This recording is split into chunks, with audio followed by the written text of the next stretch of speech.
Perkenalkan, saya Erlina Priyatnani. Saya dosen pendidikan matematika di FKIP UKSP. Dalam video kali ini, saya akan menyajikan salah satu proses pembelajaran yang dilaksanakan secara daring dalam mata kuliah Strategi dan Perencanaan Pembelajaran Matematika atau yang sering disebut SPPM, yang memiliki bobot 4 SKS. Mata kuliah ini membekali mahasiswa dengan pengetahuan, keterampilan, dan sikap dalam merancang serta mengimplementasikan pembelajaran matematika yang efektif, inovatif, dan kontekstual untuk jenjang pendidikan menengah. Fokus utama dalam mata kuliah ini adalah pemahaman tentang prinsip-prinsip perencanaan pembelajaran, pengembangan perangkat, serta pemilihan dan penerapan model yang sesuai dengan karakteristik materi dan juga kebutuhan siswa. Dalam mata kuliah ini, mahasiswa akan mempelajari berbagai pendekatan pembelajaran seperti pendekatan konstruktivis, pendekatan realistik, problem-based learning, discovery learning, maupun pendekatan berbasis teknologi. Selain itu, mahasiswa juga akan dilatih mempertimbangkan aspek pedagogis, psikologis, dan konteks sosial budaya dalam proses perencanaan pembelajaran matematika. Mata kuliah ini menekankan pentingnya perencanaan yang berbasis asesmen diagnostik dan diferensiasi pembelajaran untuk mengakomodasi keberagaman peserta didik.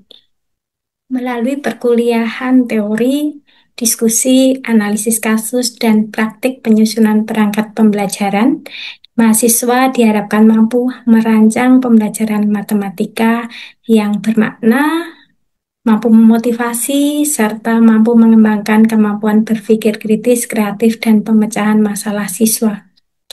Mata kuliah ini juga mempersiapkan mahasiswa untuk memiliki kompetensi sebagai calon guru profesional yang reflektif dan adaptif terhadap perubahan dan tantangan dalam dunia pendidikan. Berikut CPL dari mata kuliah SPPM. Berikut CPMK dari SPPM. Dan berikut 8 cakupan materi dalam mata kuliah SPPM. Untuk mencapai CPMK yang telah dirumuskan, maka dalam mata kuliah SPPM ini menggunakan metode PJBL atau Project Based Learning berbasis STEM dengan 5 tahapan. Tahapan yang pertama yaitu reflection, di mana mahasiswa diajak berefleksi untuk menyadari seberapa penting peran perancangan pembelajaran dalam upaya untuk mencapai tujuan pembelajaran. Dan tahap yang kedua, research, di mana mahasiswa diajak melakukan studi literatur terkait kurikulum, teori pembelajaran, model pembelajaran, karakteristik peserta didik, pemahaman konsep dan scaffolding, serta pengembangan perangkat ajar. Pada tahap yang ketiga, discovery, mahasiswa diajak menemukan prinsip-prinsip proses pembelajaran matematika. Dan tahap yang keempat yaitu application, di mana mahasiswa akan menciptakan rancangan pembelajaran matematika. Dan tahap yang terakhir adalah communication, di mana mahasiswa akan mempublikasikan rancangan perangkat yang telah disusun maupun pengimplementasian dari perangkat yang telah disusun. Adapun rekaman pembelajaran ini menunjukkan pembelajaran SPPM untuk cakupan materi landasan pedagogis dalam pembelajaran matematika. CP dari pertemuan ini adalah agar mahasiswa dapat merumuskan prinsip-prinsip pembelajaran matematika pada jenjang pendidikan menengah. Untuk mencapai CP tersebut dilakukan 2 metode, yaitu mengkaji dan melakukan FGD dari cuplikan video pembelajaran yang terjadi pada jenjang menengah. Video yang digunakan sebagai bahan kajian adalah video saat saya mengajar untuk jenjang pendidikan menengah. Sistem penilaian yang digunakan untuk pertemuan kali ini terdiri dari dua jenis. Yang pertama yaitu penilaian seberapa tepat, lengkap, dan sistematis mahasiswa dalam mengkaji cuplikan video pembelajaran. Digunakan instrumen berupa lembar observasi video yang mencakup 5 hal. Yang pertama, materi dan tujuan pembelajaran. Yang kedua, model, pendekatan, strategi, metode, teknik, dan taktik pembelajaran. Yang ketiga, kelebihan proses pembelajaran. Yang keempat, kelemahan proses pembelajaran. Dan yang kelima, keterlibatan atau keaktifan dan ketertarikan peserta didik dalam proses pembelajaran. Adapun penilaian yang kedua yaitu penilaian saat dilakukan FGD. Terdapat 4 aspek yang dinilai saat FGD, yaitu 1. Cara penyampaian pendapat, 2. Konten isi pendapat, 3. Cara menanggapi pendapat orang lain, dan yang terakhir, antusiasme mahasiswa dalam mengikuti FGD. Demikian informasi yang dapat saya sampaikan. Selanjutnya, silahkan menyimak video pembelajaran berikut, yaitu video yang menerapkan metode FGD untuk merumuskan prinsip-prinsip pembelajaran matematika. Semoga video ini dapat menginspirasi dan bermanfaat. Terima kasih. Selamat pagi, rekan-rekan mahasiswa. Selamat pagi, Bu. Semangat ya. Semangat, Bu. Oke, semangat. Oke, ya. Kali ini kita masuk pada mata kuliah apa ya, Amasia? Mata kuliah Strategi dan Perencanaan Pembelajaran Matematika, Bu Erlin. Oke, terima kasih. Ya. Pada kesempatan kali ini kita akan belajar prinsip-prinsip pembelajaran matematika pada jenjang pendidikan dasar dan menengah, gitu ya. Tujuan pembelajaran kita pada pagi hari ini yaitu merumuskan prinsip-prinsip pembelajaran matematika pada jenjang pendidikan dasar. Di sini Bu Erin beri warna merah, merumuskan. Jadi kita tidak menyebutkan, gitu ya, tetapi merumuskan nanti apa sih yang penting dalam pembelajaran matematika. Nah, untuk mencapai tujuan itu ada 2 kegiatan, yaitu yang pertama mengkaji cuplikan video, kemudian nanti kita akan melakukan FGD. Nah, mengkaji cuplikan video sudah kalian lakukan secara asinkronus, sedangkan sekarang kita akan melakukan FGD. Sekarang kita akan melakukan FGD, Forum Group Discussion. Ya, apa yang akan kita diskusikan? Apa ya, Michelle, yang akan kita diskusikan ya, Michelle? Kita akan mendiskusikan bagaimana pembelajaran matematika yang efektif dan efisien. Gitu. Oke, terima kasih, Michelle. Ada yang tahu tidak apa itu efektif dan efisien? Apa bedanya? Kalau efektif itu lebih ke arah positif, ya. Kayak lebih kayak hasilnya itu kayak apa ya, Bu ya? Kayak terjadi yang positif itu, Bu, berhasil gitu lah. Oh, berhasil. Oke. Berhasil itu kata kuncinya, Popi. Berhasil itu berarti berhasil apa? Berhasil mencapai, kalau pembelajaran berarti yang dikatakan berhasil itu ketika pembelajarannya mencapai apa? Mencapai tujuan pembelajaran. Bagus sekali. Ya, efektif itu bagaimana pembelajaran itu bisa mencapai tujuan pembelajaran. Nah, efisien mencapai tujuan pembelajaran dengan tadi hemat waktu, gitu ya. Tidak bertele-tele, gitu ya. Itu yang akan kita diskusikan. Oh, ini aturan dulu. Nah, Bu Elin sudah memberikan rambu-rambu nih atau aturan bagaimana cara Bu Elin menilai nanti kalian dalam berdiskusi. Bu Elin bisa minta tolong Mbak Andea. Pertama yang akan Bu Elin nilai apa ya Mbak Andea? Cara penyampaian pendapatnya, Bu. Cara pendapatnya harus bagaimana Mbak Andea? Harus santun, jelas, dan singkat. Oke, ya. Terima kasih Mbak Andea. Mbak Elizabeth, selain cara menyampaikan pendapat, apalagi Mbak Elizabeth? Konten isi pendapatnya itu harus relevan dengan yang harus dibahas, yang sedang dibahas, dan berdasarkan dengan konsep matematika. Oke, terima kasih Mbak Elizabeth. Berikutnya, Mbak Michelle, apa lagi yang Bu Elin nilai nanti? Cara menanggapi pendapat orang lain itu harus objektif dan juga santun. Objektif. Apa sih objektif itu, Mbak Michelle? Berarti ya berdasarkan apa yang diomongkan. Jadi nggak melihat misal Mbak Yulia yang memberikan pendapat, terus saya benci sama Mbak Yulia, terus saya serang Mbak Yulia gitu. Jadi kan kalau itu subjektif, objektif lebih ke konten yang sudah disampaikan Mbak Yulia gitu. Iya, nggak condong ke seseorang ya. Sebetulnya saya pendapatnya A, gitu ya. Tapi karena yang saya benci berpendapat A, ya sudahlah saya melawan jadi pendapat B. Nah, itu contoh yang subjektif atau objektif, Mbak Michelle? Kalau itu subjektif. Oke, terima kasih. Berikutnya. Oke, terima kasih. Itulah 4 hal yang akan Bu Erlin nilai dengan skala 1 sampai 5. Jadi silahkan melakukan FGD dengan rambu-rambu ini. Gitu ya. Oke. Yang pertama, nah ini Bu Erlin harus nulis ini. Nah, tadi kalian sudah lihat ini, ada video ini, sudah diamati, begitu. Nah, pertanyaan pertama yang akan kita diskusikan, atau hal pertama yang akan kita diskusikan adalah hal-hal apa saja yang menarik, yang menjadi kelebihan dari proses pembelajaran di video tersebut. Silahkan berpendapat dan silahkan saling menanggapi. Bu Erlin akan jadi notulis di sini. Oke, silahkan. Siapa yang mau berpendapat terlebih dahulu? Sebutkan nama. Berikutnya. Nah, apa lagi yang menarik? Siapa mau menyampaikan pendapat? Sebut nama. Andea, Bu. Oh ya, silahkan Andea.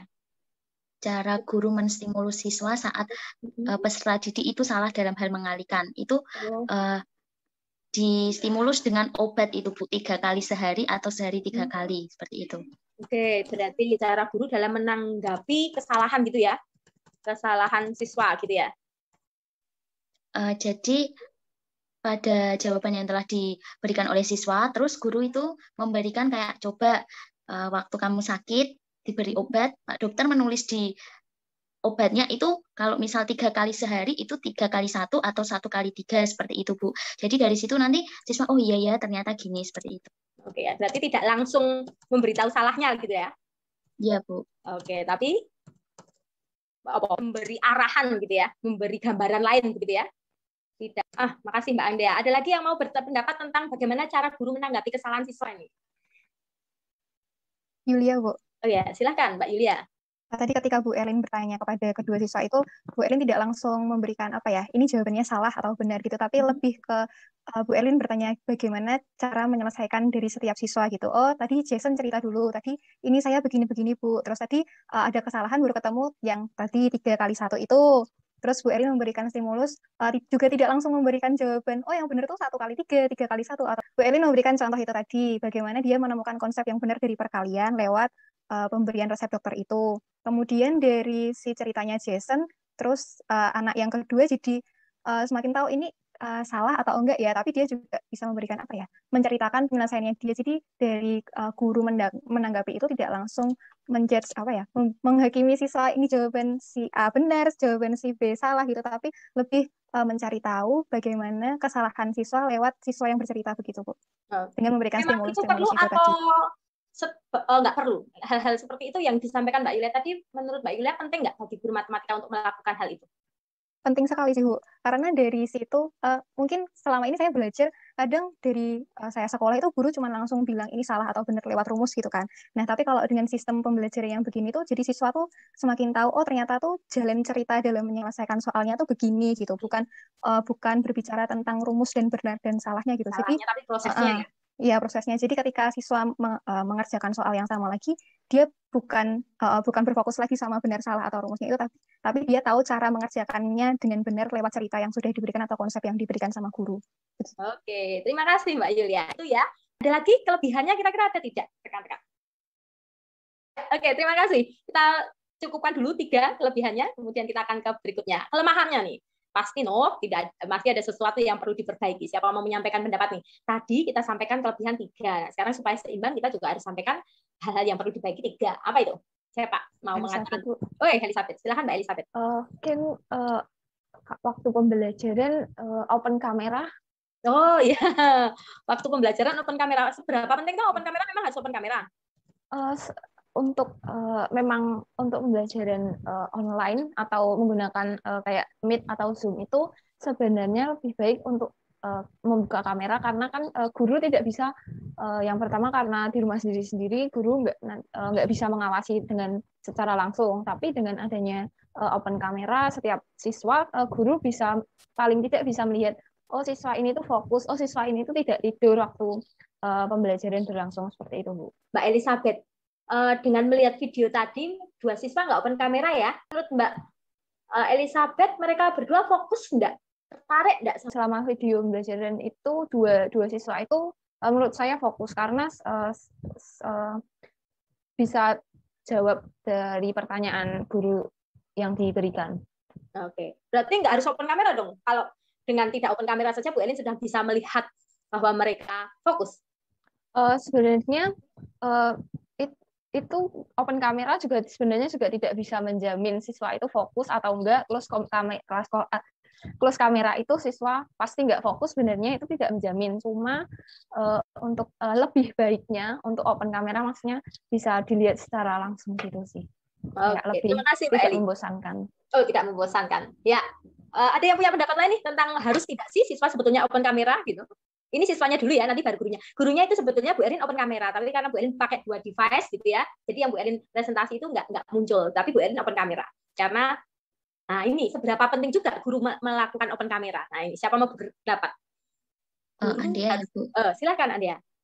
Kalau menurut saya siswa diwajibkan untuk open kamera saat pembelajaran, menurut saya kurang setuju Bu, karena kan kita tidak tahu itu keberadaan siswa, rumahnya mana, mungkin ada sinyal yang kurang mendukung, itu nanti malah lebih kayak gimana ya, penyampaian pembelajarannya kurang hanya gara-gara dia open kamera lalu apa yang disampaikan itu tidak jelas, seperti itu Bu. Jadi kalau misal pun siswa diwajibkan untuk open kamera, saya kurang setuju, seperti itu Bu. Lalu kalau guru untuk open kamera menurut saya itu sangat penting Bu, karena kadang kan guru kayak memberikan gerak-gerik gitu loh Bu, kalau misal gimana ya, ini ada di sini, ini di sini, nah itu gimana, jadi kayak tangannya kayak gimana ya, ekspresinya dalam menjelaskan itu kadang bisa membuat siswa menjadi lebih paham dan juga semangat dalam mengikuti pembelajaran, seperti itu sih Bu menurut saya. Ya, punya pendapat lain silahkan rekan-rekan tentang open kamera, wajib atau tidak ini? Yulia, Bu. Ya, silakan Mbak Yulia.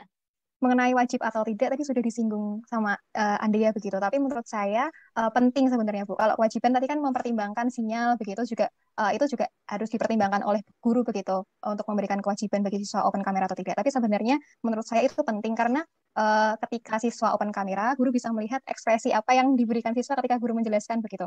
Sama seperti tadi, kalau misalkan seperti saat ini kami sedang diskusi begitu, tidak open kamera, lalu tidak ada yang menjawab begitu kan, dari gurunya atau mungkin yang memimpin diskusi kan juga tidak tahu sebenarnya yang diharapkan mahasiswa atau peserta didiknya itu bagaimana begitu.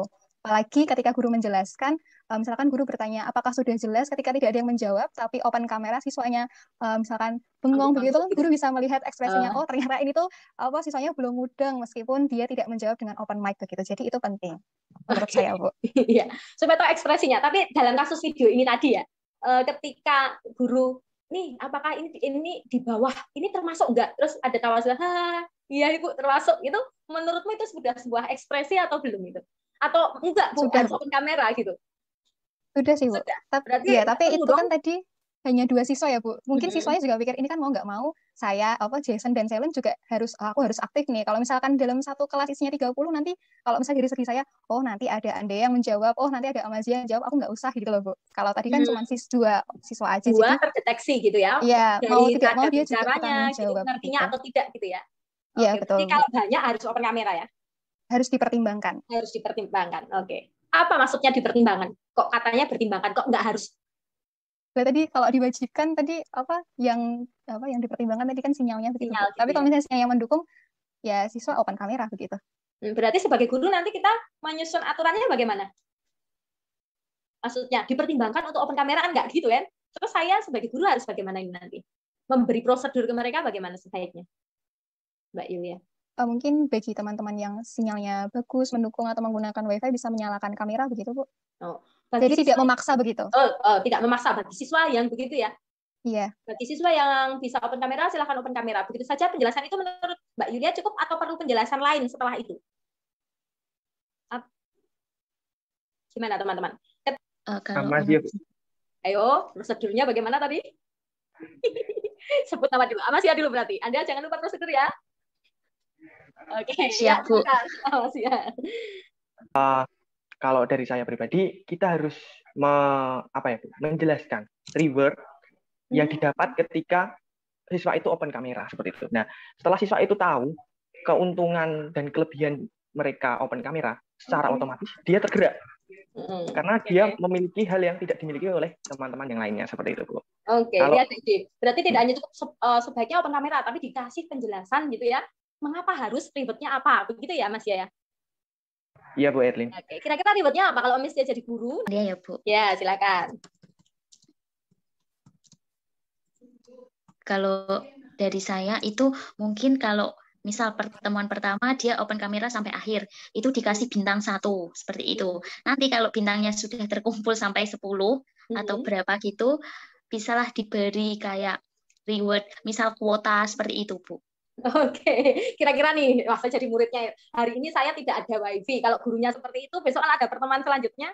Kira-kira ini gimana nih jadi murid ini? Ada Bu Guru Andea, apa mau mengungkapkan pendapat dari sisi murid? Misal, Oh, silakan, Maisel. kalau dari saya sebagai murid pasti saya berusaha, entah itu nanti pas jadwalnya pelajaran saya berusaha cari wifi atau cari tempat sinyalnya bagus. Misal kalau tetangga saya ada yang punya wifi, saya kayak istilahnya numpang dulu selama pelajaran itu. Jadi sebisa mungkin saya kayak gini ya, mencari reward gitu. Kan nanti juga katanya tadi dapat kuota gitu, kan itu juga bisa sebagai pengganti gitu sih Bu. Kayak nanti jadi siswanya juga lebih berusaha lagi gitu biar kan dapat reward gitu. Oke, terima kasih rekan-rekan Bu Erin, jadi ada ide. Ternyata ide dari Amasia, dari Andea tadi, bagaimana guru harus menyajikan memberikan penjelasan akan kebermanfaatan menarik. Akan Bu Erin coba itu di pertemuan selanjutnya. Oke, terima kasih. Ada lagi? Terima kasih rekan-rekan. Luar biasa ya diskusi kita terakhir nih menurut kalian. Bagaimana sih reaksi siswa dalam pelajaran itu? Saya mau menyampaikan pendapat. Dari reaksinya dari suara mereka senang. Kalau menurut saya siswanya mengerti itu. Oke, terima kasih. Ada lagi? Kira-kira anaknya stres nggak sih? Bosan nggak sih? Misal, silakan Misal. Tadi kan Bu Erlin tanya siswanya stres atau enggak. Kalau saya tuh enggak, malah mereka pengen nyoba hal baru. Kayak itu kan yang di terakhir itu Bu Erlin kasih tugas ke mereka.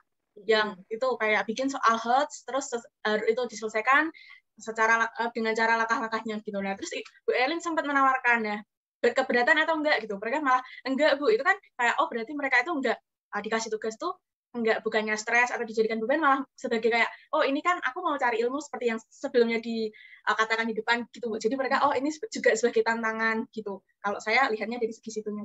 Oke, terima kasih rekan-rekan. Luar biasa diskusi kita. Wah, ini kalau nggak jamnya sudah habis, masih bisa dilanjut ya. Ya, sekarang kita akan survei lagi nih. Kita akan melakukan penarikan kesimpulan. Tadi ini Bu Erin juga memfasilitasi kalian menarik simpulan dengan pertanyaan yang sama. Dengan survei awal tadi pertanyaannya sama, kira-kira dari diskusi kita itu terus ada perbedaan nggak pendapat kalian di awal dengan di akhir? Maka Bu Erin akan menggunakan ini lagi ya, survei lagi. Sebentar. Silahkan diisi yang belum ada ya, yang tadi belum kepikiran gitu ya. Yang di awal belum kepikiran. Terus gara-gara FGD ini kalian jadi kepikiran. Sudah? Oke. Ya, ini rekan-rekan hasil survei kita. Ternyata ada beberapa hal berbeda yang kita bisa rumuskan. Di awal tadi kalian sudah merumuskan menyenangkan, kemudian menggunakan alat peraga, begitu ya. Nah, sekarang ada sesuatu yang menyenangkan masih tetap, berarti harus tetap memang menyenangkan. Ada sesuatu interaktif, begitu. Ada yang tidak berfokus pada guru. Nah, muncul feedback. Nah, tadi di sana belum muncul feedback ya. Menarik ini, muncul stimulus. Nah, tadi di sana belum ada kata stimulus, sekarang harus stimulus begitu ya. Ternyata dengan hanya melihat rekan-rekan gitu ya, dengan hanya melihat mengkaji sudah ada prinsip-prinsip yang bisa kita rumuskan begitu ya. Nah, Bu Elin tidak hanya sampai sini, rekan-rekan. Kalau hanya membayangkan sudah bisa merumuskan, tetapi bertambah ketika kalian sudah mengkaji sebuah contoh nyata yang dinyatakan dalam bentuk video. Nah, ini nanti akan bertambah lagi ketika ini ada tugas selanjutnya. Rekan-rekan, tadi di awal Bu Erin melakukan survei sebelum kalian melihat video. Nah, kalian sudah bisa merumuskan beberapa hal yang ada dalam pembelajaran matematika. Nah, ternyata setelah kalian mengkaji video, ada beberapa rumusan baru nih yang harus ada dalam pembelajaran matematika. Nah, sekarang Bu Erin akan memfasilitasi satu kegiatan lagi, yaitu bagaimana kalian bisa merencanakan perancangan desain pembelajaran. Jadi nanti akan mengerjakan lewat proyek gitu ya, kerja tim, merancang dan mengimplementasikan rancangan pembelajaran matematika pada jenjang pendidikan dasar. Jadi ada merancang sama mengimplementasikan gitu ya. Ya, demikian kuliah pada hari ini. Bu Erin mohon maaf jika ada kesalahan perkataan yang Bu Erin lakukan. Tentunya tidak sengaja dong, masa Bu Erin mau sengaja berkata-kata tidak baik gitu ya. Oke, salam sehat, gunakan prokes kesehatan. pembelajaran ini tadi yang dilakukan Bu Erlin itu gimana? Interaktif, Bu. Interaktif. Oke, apalagi? Cara menyampaikan pendapatnya lebih enak karena ya tadi Bu Erin kayak memfasilitasi kita buat berdiskusi, saling menanggapi gitu. Jadi nggak, misalnya saya cuma berpendapat sampai A, terus ada yang nambahin B. Jadi kan, kayak open minded tadi. Jadi kayak lebih luas lagi apa yang, iya ya sampai sini gitu. Dari sini apa ya, kalau tadi dari respon teman-teman itu juga mereka jauh lebih enjoy gitu menikmati pembelajaran, bahkan menikmati ya Bu, bukan hanya mengikuti tapi menikmati pembelajaran yang disampaikan Bu Erlin. Terus kemudian dari model pembelajaran yang seperti ini kami juga terfasilitasi untuk melatih kemampuan berbicara kami, terus memberikan tanggapan satu sama lain dan memahami teman-teman kami yang lain. Kadang kan kalau pembelajaran diam-diam aja kan kita nggak tahu, ini tuh orangnya kayak begini, ini dia tipenya yang kayak begini, tapi dengan kami mendengarkan pendapat satu sama lain, kami jadi semakin lebih mengenal begitu kepribadian